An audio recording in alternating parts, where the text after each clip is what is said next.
정호영 보건복지부 장관 후보자가 잠시 뒤 자녀들을 둘러싼 의혹에 대해 기자회견을 열고 해명에 나섭니다. 윤석열 당선인 측은 정 후보자에게 제기된 의혹들이 조국 전 장관 때와는 다르다면서 일단 해명 내용을 지켜보겠다는 입장입니다. 인수에 나가 있는 취재기자 연결합니다. 김승환 기자.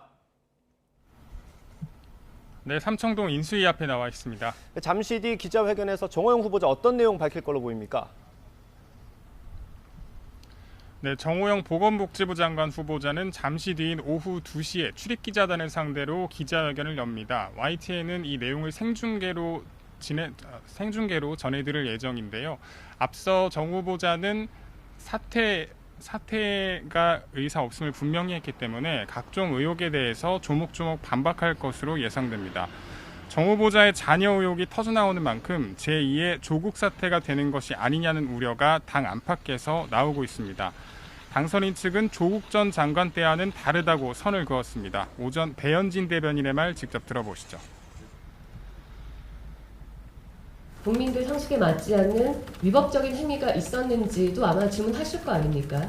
지금까지 해명한 바로는 전혀 없기 때문에 사례가 다르다라고 저희는 판단을 하고 있고요. 또 배현진 대변인은 윤석열 당선인이 부정의 팩트가 확실히 있어야 하지 않느냐고 말했다고 전하기도 했습니다.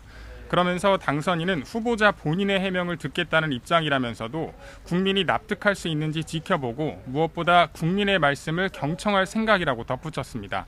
장제원 당선인 비서실장도 오늘 취재진과 만나 기자회견을 찬찬히 지켜봐야 하지 않느냐 생각이 들고 당선인도 다양한 루트로 민심을 경청하고 있다고 말했습니다. 다만 정 후보자는 박근혜 문재인 정부에서 모두 검증을 받았던 인물이라 관련 자료도 받았다면서 하루 만에 검증이 끝났다는 건 사실이 아니라고 일축했습니다. 이에 대해 더불어민주당은 정 후보자에게 조국 전 장관에게 들이댔던 잣대 그대로 검증해야 한다고 벼르고 있습니다. 위법 여부를 따지기 위해 수사를 해야 한다거나 윤 당선인이 지명을 철회해야 한다는 목소리들이 나오고 있는데 오늘 기자회견 내용을 듣고 나서 당 차원의 의견도 나올 것으로 보입니다. 네, 이번엔 다른 소식도 보겠습니다. 당선인이 미국에 이어서 일본에도 대표단을 파견한다고요? 네, 윤석열 당선인은 오늘 24일부터 28일까지 일본에 정책협의 대표단을 파견합니다. 지난 3일 미국에 이어서 일본에 두 번째로 일종의 특사 성격으로 대표단을 파견하는 겁니다. 한일의원 외교포럼 공동대표인 정진석 국회 부의장을 단장으로 오사카 총영사를 지낸 김석기 의원이 부단장으로 지명됐습니다. 그 밖에 윤덕민 전 국립외교원장 등 모두 7명이 파견됩니다. 일본 행정부와 재계, 학회, 언론계를 두루 만날 예정인데요. 당선인 측은 대북 공조와 한일 관계 현안 논의를 위한 것이라고 의미를 부여했습니다. 이와 함께 당선인은 오후에는 서울 여의도 순복음교회에서 열리는 2022 한국교회 부활절 연합 예배에도 참석합니다.